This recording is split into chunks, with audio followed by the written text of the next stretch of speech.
আপনাদেরকে দেখাবো হাতে হাতে হাতে দেখে যা আমাদের ক্ষমতা, এটা ককরোচকে মারার জন্য আছে।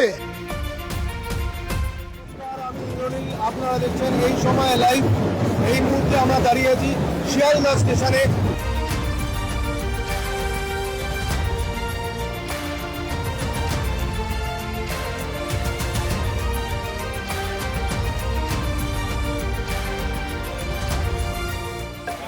এই যে গত 24শে জুলাই যে মিছিল হয়েছিল, দেশ বিরোধী স্লোগান, দেখে যা ওই রাষ্ট্রবিরোধী শক্তি, ভারত বিরোধী শক্তি, দেশ বিরোধী শক্তি দেখে যাও যে তেরঙ্গা ঝান্ডা ভারতের পতাকা নিয়ে ভারত মাতার সন্তানরা আজকে কলকাতার রাজপথে।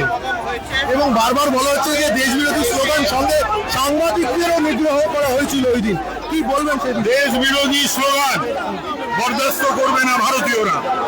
সাংবাদিকদের আক্রমণ করা হয়েছিল এবং সেই ঘটনার পরিপ্রেক্ষিতে এবং সেই ঘটনার প্রতিবাদে আজকে এই মিছিল শুরু হয়েছে। এই মিছিল এখন মৌলালির দিকে এগোচ্ছে এবং সেখান থেকে মৌলালি হয়ে মিছিল SN ব্যানার্জি থেকে মিছিল যাবে সোজা ধর্মতলা এবং সেখানেই বক্তব্য রাখবেন বিজেপির নেতা মন্ত্রীরা।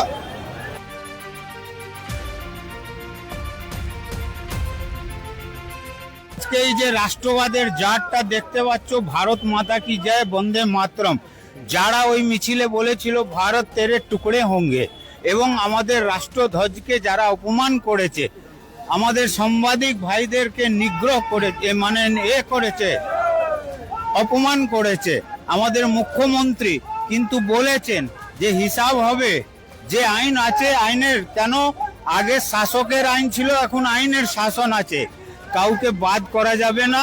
কিন্তু এখন এই যে তিরঙ্গা যাত্রায় দেখছো ভারত মাতা কি জয়, ওই আরসোলার পেস্ট কন্ট্রোল। মুহূর্তে বিজেপির তেরঙ্গা যাত্রা ধর্মতলা এসে পৌঁছেছে। শিয়ালদা থেকে যে বিরাট মিছিল কার্যত বলা চলে বিজেপির তেরঙ্গা যাত্রা তা শুরু হয়েছিল এবং একদম সম্মুখ সারিতে কার্যত বলা চলে একদম প্রথমের সারিতে কিন্তু উপস্থিত ছিলেন তাপস রায় থেকে শুরু করে সজল ঘোষ এবং এছাড়াও আমরা দেখতে পাচ্ছি বিজেপির যারা কর্মী রয়েছেন, যারা সমর্থক রয়েছেন, তারা এই মিছিলের একদম প্রথম সারিতে রয়েছেন এবং আজকে কিন্তু বিজেপির কোনো পতাকা নেই। আমরা দেখতে পাচ্ছি যে একদম জাতীয় পতাকা হাতে নিয়ে কিন্তু বিজেপির যে তেরঙ্গা যাত্রা তা চলছে। আজকে নামা এবং বিজেপির কোনো পতাকা নেই, জাতীয় পতাকা গায়ে জড়িয়ে সবাই নেমেছেন। ঠিক কোন কোন উদ্দেশ্যে? তার কারণ সংবাদ মাধ্যম আক্রান্ত যখন হয় তখন ধরে নিতে হয় সংবিধান আক্রান্ত। ভারতবর্ষের চতুর্থ স্তম্ভ হিসাবে সংবাদ মাধ্যমকে মনে করা হয়। এমতো অবস্থায় আমরা সেই সমস্ত আক্রান্ত সাংবাদিকদের সলিডারিটি জানানোর জন্য আজ রাজপথে নেমেছি। 16 জনকে করলে হবে না, এটা 516 হওয়া উচিত। আর সবার আগে ছিলেখা, সবার আগে ছিলেখা। হ্যাঁ, ওকে মহিলা বলতে লজ্জা লাগে, ওটা মহিলা জাতির কলঙ্ক। শুধু শিরোনামে থাকার জন্য যে কোনো বদনাম মাথায় মেখে নিতে কোনো আপত্তি লাগে না। রাজ্যের বিভিন্ন থানায় অভিযোগ বলেছে সানগ্লাস পরেছিলাম বলে দেখতে পাইনি। আমরাও কোনোদিন সানগ্লাস পরে নেব, জনতাও কোনোদিন সানগ্লাস পরে নেবে। আজকে পুনর্নির্মাণ করতে আনা হয়েছিল অভিযুক্তদের এখানে। আরে এদেরকে রিকনস্ট্রাকশনের দরকার নেই, এদের দরকার ডেমোলিশন। এদেরকে ডেমোলিশ করতে হবে। অন্যদিকে ছবিটা একবার দেখাবো, একদম একটি আরশোলারকে যেভাবে সাজানো হয়েছে, আরশোলার বিভিন্ন হাত পা, তার মধ্যে একটি হাতের মধ্যে কংগ্রেস লেখা রয়েছে, অন্যদিকে CPM লেখা রয়েছে, আপ লেখা রয়েছে, RJD লেখা রয়েছে, SP মানে সমাজবাদী পার্টি এবং সবশেষে তৃণমূল কংগ্রেস TMC লেখা রয়েছে এবং দেখা যাচ্ছে একটি স্প্রে রয়েছে, অর্থাৎ আরশোলা মারার স্প্রে।